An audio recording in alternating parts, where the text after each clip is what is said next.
Assalamualaikum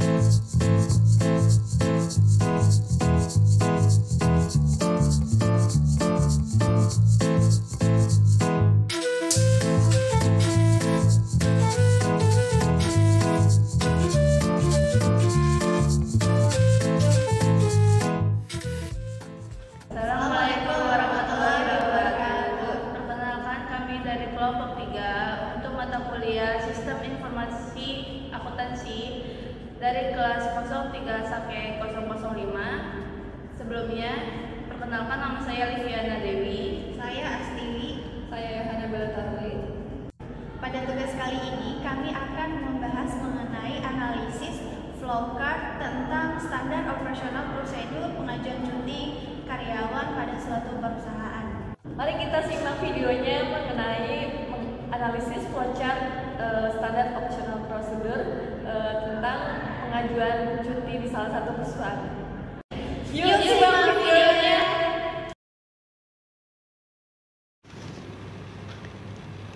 Di sini kita akan membahas mengenai standar operasional prosedur atau SOP mengenai cuti kerja karyawan. Di sini terdapat beberapa tujuannya, yaitu yang pertama, sebagai pedoman administrasi dalam pelaksanaan cuti untuk semua pegawai di Akper Dharma Wacana Metro. Yang kedua, untuk mempermudah pengecekan jumlah cuti bagi pegawai di Akper Dharma Wacana Metro. Yang ketiga, untuk mempermudah bagi pimpinan institusi dalam memberikan cuti karyawan. Menurut aturan resmi dari pemerintah, cuti merupakan hak utama bagi setiap karyawan dalam perusahaan.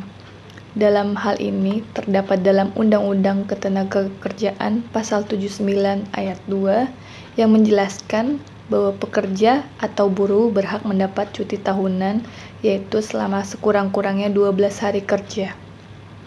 Setelah seorang pekerja atau karyawan bekerja selama 1 tahun secara terus-menerus. Jadi, dalam hal ini, perusahaan memberikan cuti sebenarnya memberikan banyak dampak yang baik, tidak hanya bagi pegawai, tetapi juga bagi instansi itu sendiri. Tujuan dari pemberinya hak cuti untuk karyawan, yaitu untuk melindungi pekerja agar dapat beristirahat sejenak, menenangkan jasmani dan rohani para karyawan di tengah kesibukan bekerja, ataupun untuk kepentingan lainnya di tengah kesibukan bekerja. Akan tetapi, hak cuti tersebut hanya dapat diberikan jika karyawan atau pekerja yang bersangkutan telah bekerja selama 1 tahun dalam perusahaan tersebut. Halo teman-teman, pada kesempatan ini saya akan menjelaskan tentang peraturan dalam pengambilan hak cuti dan peraturan apabila belum memiliki hak cuti. ITIM atau karyawan dapat mengajukan cuti apabila ITIM yang bersangkutan sudah memiliki hak cuti tahunan atau karyawan tetap. 1. Jumlah hak cuti per tahun adalah 12 hari sebelum dipotong cuti massal. 2. Bagi ITIM yang masuk kerja pada hari Sabtu, hak cuti ditambah 3 hari menjadi 15 hari per tahun sebelum dipotong cuti massal. 3. Bagi ITIM yang belum memiliki hak cuti tetapi mengajukan cuti, maka akan dihitung sebagai cuti tidak berbayar. 4. Apabila hak cuti sudah habis dan ITIM ingin mengajukan cuti, maka dihitung sebagai cuti tidak berbayar. 5. Apabila pada akhir tahun masih terdapat sisa hak cuti, maka dianggap hangus atau tidak diakumulasikan ke tahun berikutnya. Berikut adalah cara perhitungan cuti tidak berbayar. Cara perhitungannya, potongan gaji sama dengan jumlah cuti tidak berbayar per jumlah hari kerja dikali total gaji. Misalkan gaji totalnya adalah 4 juta, dan hari kerjanya 20 hari, dan pengajuan cuti tidak berbayarnya sebanyak 1 hari. Cara perhitungannya 1/20 dikali 4 juta sama dengan 200.000. Maka jumlah gaji yang dipotong selama cuti tidak berbayar adalah 200.000 untuk 1 hari. 2. Peraturan masa berlaku cuti. Cuti akan berlaku pada tahun kedua dengan perhitungan proporsional.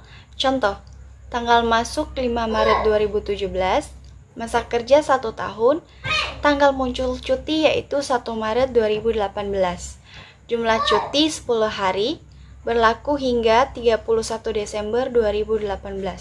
Dengan catatan atau keterangan proporsional menghitung masa kerja tahun ke-1 10 bulan atau dihitung dari bulan Maret 2018 sampai bulan Desember 2018.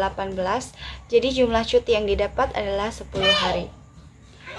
2. Tanggal masuk 5 Maret 2017, masa kerja 2 tahun, tanggal muncul cuti 1 Januari 2019, jumlah cuti 12 hari, berlaku hingga 31 Desember 2019. Keterangan full 12 hari. Dengan catatan dihitung dari Januari 2019 sampai Desember 2019.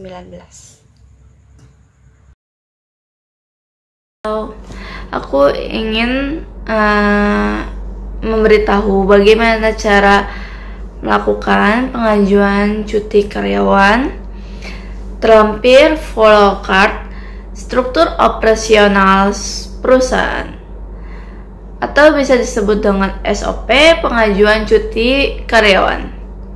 Pertama-tama kita harus melakukan konfirmasi sama tim, lalu ketua tim kita akan memberikan formulir untuk pengajuan cuti.